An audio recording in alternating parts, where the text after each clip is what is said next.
जो महापुराण की कथा कहती है, जिसको रात्रि में सोते समय या सुबह या ऐसा लगता है कि मुझे स्वप्न में सर्प नजर आते हैं, सांप दिखते हैं, कोई मरा हुआ व्यक्ति नजर आता है, उसको लगता है कि कोई डरावनी सी वस्तु नजर आती है, कोई श्वेत वस्त्र नजर आते हैं या कोई सर्प नजर आता है, तो हमारा शास्त्र कहता है शिवलिंग, जैसे ये शिवलिंग है पूरा जलाधारी पर रखा हुआ है, और जो शिवलिंग है इस शिवलिंग के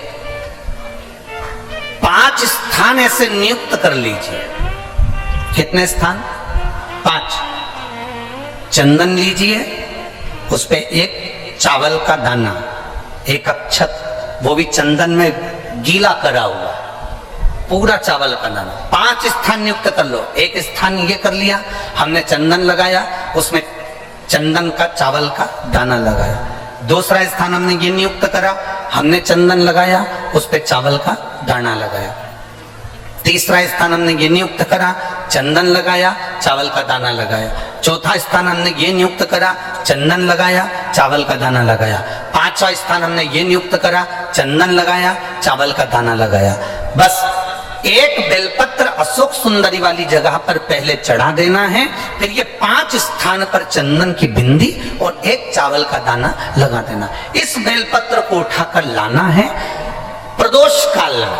प्रदोष काल सूर्य जब जा रहा हो, चंद्र प्रवेश कर रहा हो, उसको प्रदोष काल कहा गया। उस प्रदोष काल में इस बेलपत्री को भगवान पतालेश्वर महादेव का नाम लेकर खा लेना।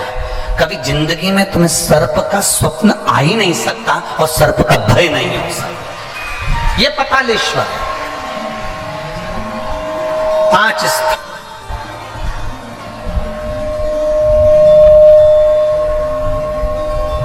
स्थान नियुक्त करें। समझ में आया है ना?